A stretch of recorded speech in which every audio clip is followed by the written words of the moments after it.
morning to all! Let's start with a subject that most of us have studied but probably don't recall: cell division. The cell cycle, which kind of sounds like a spinning class for cells, doesn't it? But in reality, it refers to a cell's existence from the time it's born to its division. The cell cycle is divided into 4 phases: the growth phase, also known as G1 phase, the replication of DNA during the S phase, more growth during the G2 phase, and the actual division of the cell, known as mitosis, during the M phase. Think of the G1 phase as the teenage years of a cell. It's evolving, expanding, maybe even listening to punk or rock music. DNA replication occurs during the S phase, also known as the synthesis phase. It resembles the cell backing up its most priceless pictures, not letting those memories fade. Now, mitosis, also known as the M phase, is where the cell does its final act just prior to division, which is the dramatic conclusion in a cell. And then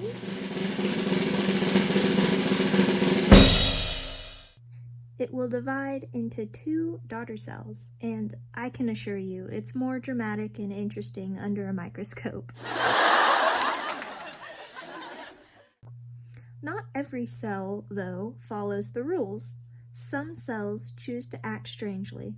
They believe they can become the next big villain because they've seen too many action films. These cells divide erratically and uncontrollably. They won't give up and refuse to die. They invade and infiltrate different tissues. They become malignant, which is another word for cancerous. Cancer is not just a single disease, but is instead a group of diseases that are linked. This is all caused by this unchecked cell division. Did you know that the first ever recorded case of cancer was found on an Egyptian text called the Edwin Smith Papyrus that dates back to around 3000 BC? The text talks about cauterizing breast tumors, which we now know as breast cancer.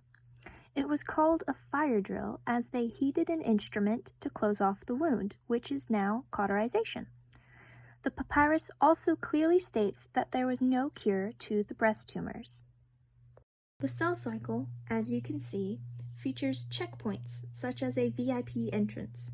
Additionally, cells cannot come in if they do not match the conditions or requirements.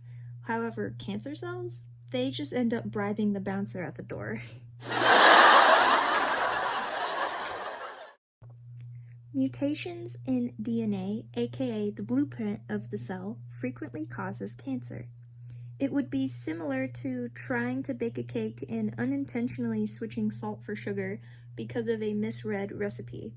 The result isn't pleasant and not sweet. Thankfully, science is fantastic. We have several options for treatment, including chemotherapy and surgery.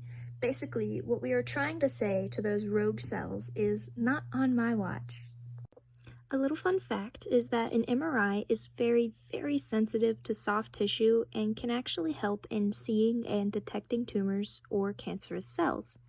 MRIs would help in determining the size and location of a tumor, which can help in the future treatment or surgery of said tumor. Not only that, but some MRIs can also help in checking blood flow and blood supply, as sometimes tumors will create new blood vessels to help in the growth of it. Though our bodies may consist of billions of cells, each with the capacity to create drama, keep in mind that the majority of these cells are working and not taking the spotlight. Only the cells that are troublemakers are the source of problems. When you consider the amazing universe that is inside of you, keep in mind that every single cell has a role to perform, and that while most of them strive to obey the rules, some of them do not. Let's keep the troublemakers in check and stay educated. Thank you for listening and have a great day.